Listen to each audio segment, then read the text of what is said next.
For more on that, we're joined by Debbie Battat. She's a lecturer for new venture creation at Shankar College here in Israel. Thank you very much, Debbie, for having me. Being with us. So consumer spending drives more than 2/3 of GDP, and it is an indicator, or gives us an insight at least, to the state of the economy, right?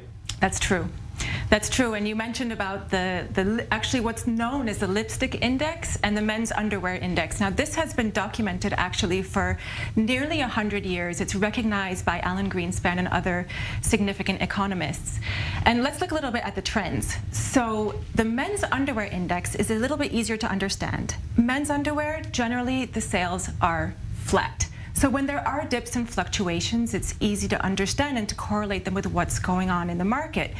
So yes, it's seen that in times of economic distress and right before a recession, men's underwear sales do go down. And it's said that, well, this is because they consider perhaps that this is the private thing, nobody will be seeing it. We can go maybe another month or a few weeks without the general purchase that we make. So men care more about the facade. They would invest more in a new suit perhaps, or in a tie, but not in the underwear. And women? Well, women actually, this is an inverse relationship. So the popular belief is that we're not purchasing those large, for example, we're not going for the homes, we're not going for cars, big holidays, right? We're talking about the average consumer right before a recession. I think in the US now, existing home sales were down by 20% versus last year. And the popular notion is that we still want to make those fun purchases that make us feel attractive. Buy little things. Exactly. But I subscribe to something a little bit different. And there is some research about this, that there's something primal at stake. During a time of economic recession, war, conflict, general uncertainty, there is a propensity to want to procreate or to maintain the human race.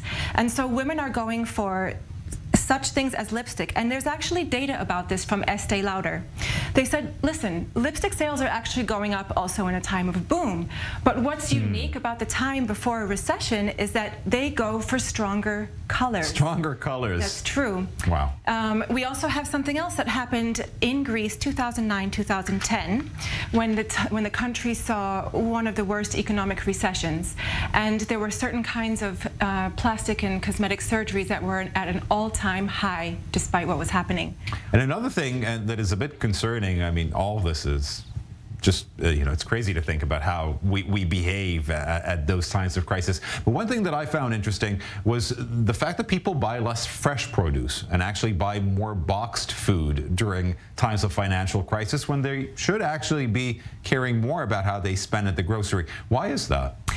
I think that this is actually generally, and it depends on the country where you're in, but for example, Kraft noted that their sales of boxed foods such as macaroni and cheese, generally these are things that you can feed a family for much cheaper, and rather than going for large amounts of fresh produce. So again, it does depend on the country where you are, but this is true.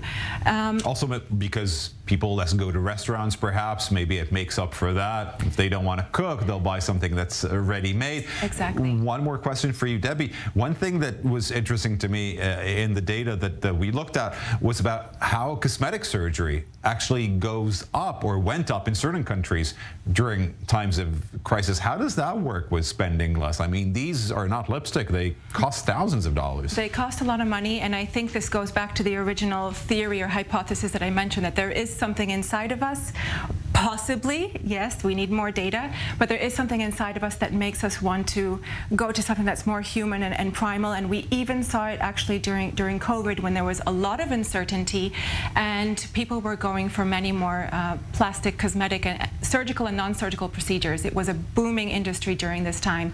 Some things in behavioral economics are just very strange to explain. And we can continue to note them. For example, champagne prices, you know, stay perhaps the same over the years, but the sales go down a lot. I mean, not many people want to pop a bottle of Dom Perignon when there is a crisis. So we'll have to wait and see how the sales of champagne look like for New Year's Eve. Thank you very much for coming into our studio.